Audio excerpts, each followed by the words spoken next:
नमस्कार दर्शकों। आज हम बात करेंगे एक ऐसे मुद्दे की जो भारत के भविष्य को बदल सकता है।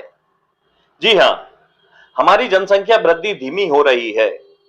द लैंसेट की ताजा रिपोर्ट्स और कुछ जनसंख्या विज्ञानियों के दावों के आधार पर यह कहा जा रहा है कि अब जनसंख्या वृद्धि पहले की तरह नहीं हो रही, बल्कि धीमी हो गई है।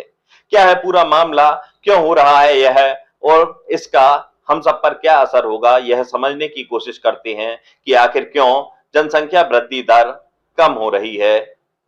जब भारत में बात की जाती है 6-6 बच्चों वालों की, तब ये इस तरह की रिपोर्ट्स का सामने आना हैरत में डालने वाला भी है, जब कोई ये कहे कि जनसंख्या कम हो रही है। रिपोर्ट्स के मुताबिक दुनिया की आबादी में बड़े इजाफे की सदी गुजर गई है। 20वीं सदी में दुनिया की आबादी में तेजी से इजाफा हुआ था। 1901 में वैश्विक जनसंख्या सिर्फ 1.6 अरब ही थी, जो फिलहाल 8 अरब के पार है। लेकिन जनसंख्या विज्ञानियों का अनुमान है कि जनसंख्या बढ़ने का शीर्ष स्तर जल्द ही आने वाला है और फिर गिरावट का दौर होगा। यह गिरावट का दौर कई देशों में अस्तित्व के संकट जैसा होगा। तो कुछ जगहों पर बुजुर्गों की संख्या इतनी बढ़ जाएगी कि स्वास्थ्य समस्याएं चरम पर होंगी। बुजुर्गों की देखभाल के लिए युवाओं की संख्या बहुत कम हो जाएगी। वॉशिंगटन के institute of health matrix and evaluation यानी IHME के अनुसार इस सदी के मध्य यानी 2050 तक दुनिया के 75% देशों में जन्म दर रिप्लेसमेंट लेवल से कम हो जाएगी। इसका अर्थ हुआ कि एक महिला अब औसतन 2 से भी कम बच्चों को जन्म देगी, जो जनसंख्या को स्थिर रखने के लिए जरूरी 2.1 से कम है। अब कई देशों में ऐसे कपल की संख्या बढ़ती जा रही है जिनकी एक ही संतान है। वैसे अलग अलग राज्यों में जन्म दर में असमानता भी है।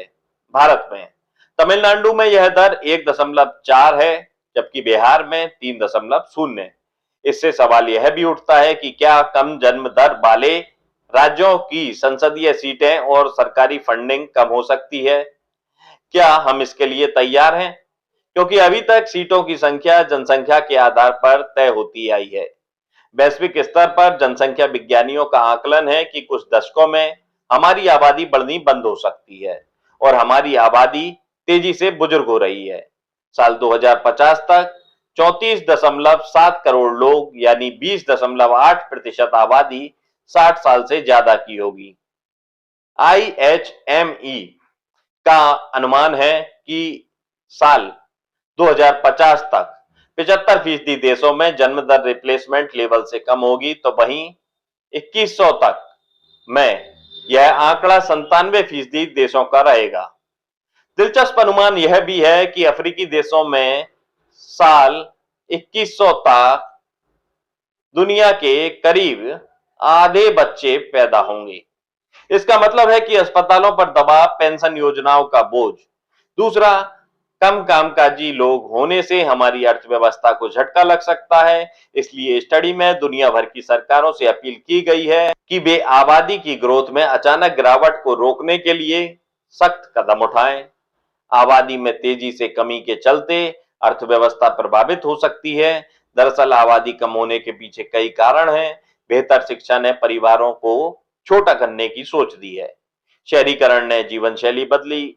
बच्चों को प्राथमिक आवश्यकताओं की पूर्ति मुश्किल हो रही है। ऐसे में परिवार नियोजन जैसे कार्यक्रम अच्छी भूमिका निभा रहे हैं। खानपान और व्यसनों ने भी स्वास्थ्य और शारीरिक क्षमताओं को प्रभावित किया है। हालांकि संयुक्त राष्ट्र ने भी बीते साल में आबादी को लेकर एक अनुमान जाहिर किया था। कुल मिलाकर मिलीजुली बात यह है कि सामाजिक जो परिस्थितियां हैं उनका असर हमारे जीवन पर पड़ रहा है और आबादी पर भी पड़ रहा है। घटती जन्म दर हमें प्रगति की ओर ले जा रही है, लेकिन इसके साथ चुनौतियां भी हैं। ऐसे में जरूरी है कि हमें अपनी युवा शक्ति का पूरा उपयोग करना चाहिए, उसे काम देना चाहिए और राष्ट्र निर्माण में सहयोग का अवसर भी देना चाहिए। क्या हम अपने भविष्य को संभाल सकते हैं? आप क्या सोचते हैं इस बारे में?